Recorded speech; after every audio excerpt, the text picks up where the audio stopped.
High সবাইকে, সবাই কেমন আছো? আজকে আমার অপারেশনের প্রায় ধরো 8-9 দিন। তো আমি ওখানে ঝুড়ি ভাজা খাচ্ছিলাম আর মা বসে বসে ফোন দেখছিল। বাবা আসার অপেক্ষায় ছিলাম। বাবাও চলে এসেছে আমাদের বাড়িতে।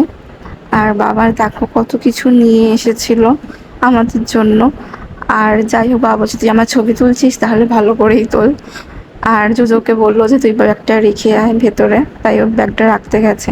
আর এনাকে তো আসতেই হবে, মানে বাইরে থেকে লোক আসলে ইনকোয়ারি করার জন্য। তাই উনি একটু এসে চেক টেক করে নিচ্ছিল, কারণ ও এখন চিনে গেছে, কারণ বাবা মা আমার অপারেশনের জন্য কটা দিন ছিল বাড়িতে। তো সেই হিসেবে ও চিনে গেছে মোটামুটি। আর এখানে আমি রেডি হয়ে বসে আছি চেক আপে যাবো বলে, বাবা মাও যাবে চেক আপে। তো যাই হোক, বেরিয়ে পড়েছি। আর এই দেখো মায়ের মানে সব দোকান দিয়ে দিয়েছে রথের জন্য। আর ওটা হচ্ছে জগন্নাথ মন্দির। কারা কারা মাহেশের থেকে দেখছো আমার ভিডিও অবশ্যই কমেন্টে জানিও। রথটা বেশ সাজিয়েছে, আরও সাজাবে হয়তো। আর জোজোর সাথে গল্প করতে করতে আমি চলে যাচ্ছিলাম। আর ও আমাকে বলছে যে তুমি কিসের ভিডিও বানাচ্ছ। আমি এটাই বললাম যে এটা শর্ট ভিডিও হচ্ছে, ইউটিউবে পোস্ট করব, অনেক দিন করা হয়নি। যাই হোক, গল্প করতে করতে এই যে জগন্নাথের মাসির বাড়ি ক্রস করে গেলাম। কারা কারা জগন্নাথের মাসির বাড়ি যেন কিন্তু অবশ্যই কমেন্টে জানিও।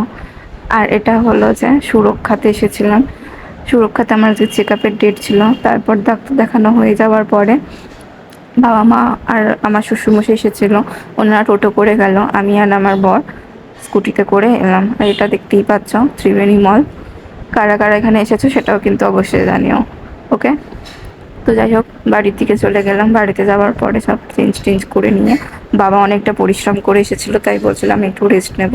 আমি, মা আর বাবা আমার ঘরে বসে গল্প করছিলাম।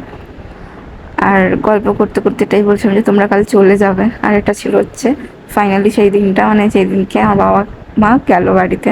এদিনকে সকালবেলা মা বসে বসে জব করছিল, ঠাকুরের কাছে। আর বাবা কিছু একটা ওষুধ খাচ্ছিল। আর যাই হোক, এবারও চলে যাচ্ছে। মনটা ভীষণই খারাপ হয়ে গিয়েছিল যখন চলে যাচ্ছে। আর আমার বাবা মা আমাদের বাড়িতে লাকিকে টাটা টাটা করছিল। আর যাই হোক, শ্বশুরমশাই একটু এগিয়ে দিতে যাচ্ছিল। আর যখন চলে যাচ্ছিল না গাইস, সত্যি বলছি মনটা পুরো মানে ভেঙে যাচ্ছিল, যে ছিল এতদিন যে চলে যাচ্ছে। এখনো হয়তো আমি পরিস্থিতিতে মানে কেঁদে ফেলার মতনই আমার অবস্থা।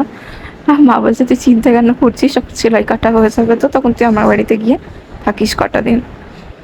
যাই হোক, বাবা মাকে টাটা করে বাবা মাও চলে গেল। আর আমি ওখানে একা হয়ে গেলাম। বাই।